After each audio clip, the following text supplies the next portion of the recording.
Welcome back to the deep dive. Today, we're taking on something I find deeply satisfying. We're stripping away the noise of the messy natural world, all the growth, the decay, the seeming chaos. And we're looking at the clean, predictive language that can lie just beneath it all, mathematics.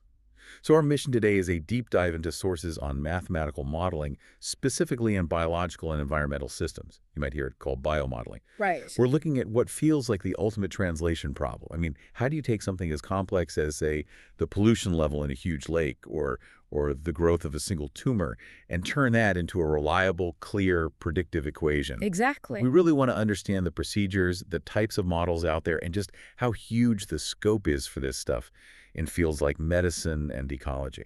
And this is really where the power of abstraction comes into focus. Because we aren't just summarizing what we see, we're building a quantitative engine for knowledge. Engine, I like that. Yeah. Mathematical abstraction gives us this rigorous quantitative description of these underlying patterns. And that's the key. It turns your qualitative sense that something is growing or decaying into a precise, reliable, and testable forecast. Okay, let's unpack this then. Before we can even write down an ODE or crunch any numbers, we need a roadmap. You can't just dive in. The sources lay out this very clear cyclical procedure for modeling. They do. And I think understanding this process is maybe even more important than the final equation itself. It's about the discipline. It is the foundation of the discipline, absolutely. Yeah. The modeler has to approach the problem methodically, and the sources detail 5 essential repeating steps. Okay. The cycle starts, well, of course, with observation. You have to first see the phenomena, cell division, river flow out there in the real world. Right. And then second, once you have those observations, you need estimation. This is the data collection part. You use statistical tools to estimate essential parameters, like, say, average flow rates or baseline population numbers. Okay, so you've observed, you've got your data, and you can't build a house without choosing your materials. So step 3, tool selection. That must be the real intellectual high-wire act. It is. This is where you decide, based on your data, if you need a simple algebraic equation or something much more complex, like a differential equation. Exactly. Tool selection is where the modeler's expertise really shines. Then, step 4, once you have the right tool and your estimated parameters, you get to the forecasting stage. Our prediction. The prediction. You make forecasts about the system's future state based on the math you've built. And how do we make sure that this, elegant math actually lines up with reality? How do we stop the model from just confirming what the modeler already thought? That is the critical safety check. Step 5 is testing and reliability. You take those predictions and you test them rigorously against new real-world data that wasn't used to build the model in the first place. This reliability check is what closes the loop. If the prediction fails, the cycle demands you go back to observation, you revise your assumptions, you refine your parameters, and you build an improved model. That reliance on assumptions is the intellectual pressure point, isn't it? It is. The sources really emphasize that a good practitioner has to have this deep, non-mathematical understanding of the actual biological problem. You can't just be a numbers person. No. You have to consult with experimental scientists to validate those crucial assumptions. For instance, assuming a lake is perfectly mixed. Right. That's a huge physical leap of faith. A mathematician shouldn't make that call alone. So without that kind of collaborative validation, the model could be mathematically perfect, but physically meaningless? Exactly. If your assumption about, say, the rate of toxic decay in a tumor is biologically wrong, the most sophisticated equation in the world gives you a worthless prediction. You have to ground it. You have to ground the theoretical details, things like temperature, nutrient availability, all these non-mathematical factors. You have to build them into the inputs. That brings us really nicely to the abstract world itself. So once the problem is defined, observations made, modelers have to categorize the behavior they're trying to capture. And the sources break the map down into 4 major categories. Yeah, we look at continuous deterministic models, discrete deterministic models, continuous stochastic models, and discrete stochastic models. It sounds a bit intimidating, but this is really just about how you handle time, space, and uncertainty.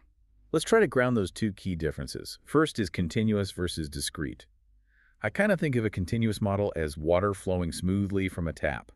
It uses real analysis arguments, smooth functions to track things that evolve seamlessly. That's a great analogy. You can take a measurement at any fraction of a second. Whereas a discrete model is more like counting marbles dropping into a jar. It uses finite structures, integers, steps. It's better for counting generations of a species, for instance. So generation by generation, you'd use discrete. But for heat diffusion through skin, second by second, you'd want continuous. Exactly. And the second big difference is deterministic versus stochastic. Deterministic is, I think, the easiest one to get. If you give the model the same inputs every time, you get the exact same outcome every time. Written with certainty, like a satellite's trajectory. Right. But stochastic is different. Stochastic is where uncertainty is the star of the show. The outcomes depend on probability. When the thing you're modeling has inherent randomness, like the precise movement of individual cells or random births and deaths in a small bacterial population, you have to use a stochastic model. You embed that randomness on purpose. Okay, so that clarifies the toolbox. Yeah. If we connect this to the bigger picture, where are these four model types actually, changing how decisions get made? Oh, the scope is transformative. In medicine, it's essential. It's used to forecast disease spread, but more practically, it's critical for deciding on drug delivery, on dosages. The simulation lets doctors figure out the best treatment protocols before a drug even enters a patient's body. Wow. The case studies are so diverse, modeling tumor growth, understanding diabetes, and then there are the compartment models. Right, I saw that. This is a really insightful application. A compartment model basically treats the body like a series of connected tanks: the bloodstream, the liver, the kidneys. Okay. So instead of trying to track a drug across the whole system at once, you monitor its concentration as it leaves one compartment and enters the next. It allows for incredibly precise timing and dosage. Minimizing toxicity while getting the maximum effect. Precisely. And what about in ecology? In ecology, the core focus is still on population dynamics. So modeling the health and growth of individual species bacteria, fish in an ecosystem, or analyzing systems of competing organisms, which is vital for understanding invasive species. And for conservation, I imagine. Absolutely. Modelers look at the growth of flora and fauna for the ultimate goal of conservation ecology, generating quantitative, defensible strategies for preservation. This is where it gets really interesting for me, and where the most powerful tools seems to come into play. Across all these applications, the sources note the continuous deterministic models, the workhorses. They often lead directly to ordinary differential equations. ODEs. They do. And ODEs are simply equations that define the rate of change of a single variable, like concentration or population size, over time. They are the language of evolution. So when we model growth, whether it's a toxin or a bacterial colony, we have to decide how it grows. That's the key intellectual decision. Is it linear, where the change is constant? Is it quadratic? Or is it exponential, where the growth rate itself depends on how much stuff is already there? And that decision isn't just a mathematical preference, right? That assumption has to be validated. Oh, absolutely. That decision comes directly from experimental data, from scientific literature. If you're modeling a large, unconstrained population, you usually assume it's exponential because the rate of births is proportional to the current population. That's how we abstract nature into a solvable form. So ODEs are the tools that track how things evolve, diffuse, or decay.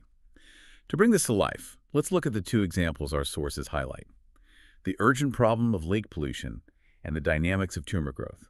Worlds apart, but the math connects them. Let's start with the environmental side. Lake pollution is a serious multidisciplinary challenge. We need a model that tells us how fast a new pollutant builds up and, crucially, how long it'll take to clean up. And the model's power comes from its necessary simplifications. For the basic ODE to work, the modeler has to make some big assumptions about the lake system. The sources outline four crucial ones. First, a new pollutant appears from upstream into a clean lake of a constant volume, which we'll call a vol. Second, the inflowing river has a pollutant concentration that might change over time. We'll call that PTA. Third, the river flow rate, VTA, can also change. Right. But the biggest simplification, the most important one, is number 4. The lake is assumed to be perfectly well mixed, and it maintains that constant volume ballers with the outflow rate equaling the inflow rate. And those assumptions, as big as they are, allow us to define the governing principle, which is just the law of conservation of mass, the mass balance equation, Right. put simply. The change in the amount of pollutant in the lake equals the amount entering minus the amount leaving. Which we can then quantify. We can. The amount entering is the upstream concentration times the flow rate, 5T. The amount leaving is the concentration inside the lake. We call that CT times that same flow rate, 5T. So when you translate that physical balance into the language of rates of change, you get the final ODE. Now, let's remember the rule. We don't read complex equations. We describe the relationship. So what does that final ODE actually capture? The final equation describes a simple but really powerful relationship. The rate of change of the pollutant concentration is proportional to the difference between what's coming in and what's going out, all adjusted by the lake's volume. So if more is coming in than is already there, the concentration goes up. Exactly. If the incoming concentration Fourier is greater than the lake's current concentration Fouriers, the lake concentration has to be increasing. If Fourier is less than Fourier, it must be decreasing. It's an elegant balance. Which means the solution to that ODE is incredibly insightful for, say, environmental managers. They can find the concentration at any time, curious. They can predict when pollution will hit a dangerous threshold. Or, conversely, how long they need to shut off the source when Fourier drops to 0 before the leak gets back to a safe level. That's a huge amount of real-world planning, from simplifying a messy lake into just a handful of variables. Okay, so now let's contrast that environmental complexity with a biological system that is, structurally at least, simpler, modeling the growth of a tumor's volume. This is a perfect demonstration of how portable these tools are. For tumor growth, especially in early stages, before things like resource depletion become a big factor, the fundamental assumption is that the rate of growth is proportional to the volume itself. The bigger the tumor, the faster it grows. The bigger it is, the faster it grows. And when you translate that simple idea into an ODE, you get that classic form. The rate of change of the volume is proportional to the volume. The solution to that is an exponential curve. It means $vi is some constant dollar raised to the power of times dollars. But we have to attach physical meaning to those constants, to $2 and dollars. Which one is inherent to the biology and which one is just a computational starting point? That's the crucial distinction. The constant dollars is the intrinsic constant. This value is tied directly to the physical biology of the tumor, its inherent growth rate. Okay. It represents cell division rates, nutrient efficiency, all the factors that make an aggressive melanoma grow faster than a slow-growing benign mass. A modeler focuses heavily on getting a good value for $2. And that means $2 is valuable for diagnosis, right? A doctor could use the calculated dollar's value to classify the tumor's aggressiveness. That dollars is the real nugget of knowledge. It is. The constant dollars, on the other hand, is a computable constant. Its value depends entirely on the initial conditions, specifically the tumor size when you first start monitoring. So you measure the tumor at time 0, and that lets you calculate dollars. And that allows the doctor to adjust the standard exponential curve to fit your specific case, ensuring the model predicts your unique tumor's trajectory. You know, this deep dive has given us such a powerful overview. We've seen the 5-step procedure, that scientific checklist that turns observation into prediction. We've also categorized the mathematical landscape, understanding why you'd pick a discrete versus a continuous model. Or why a stochastic model is necessary when you're dealing with randomness. Yeah, exactly. And we grounded it all in practice. We saw how this abstract language of ODEs lets us track things that evolve over time, from the massive scale of a lake cleanup to the microscopic path of a disease. It really shows that the underlying mathematical principles that govern flow, accumulation, and decay are surprisingly universal. So if the growth of a pollutant in a massive turbulent lake and the growth of a microscopic tumor can both be captured and predicted by just changing the variables within this powerful abstract language, this raises a question for you, the listener. What other complex, seemingly chaotic systems in your life, your finances, your professional development, maybe even your habits, might actually follow predictable, quantifiable patterns? What new patterns would you observe if you started looking for the math?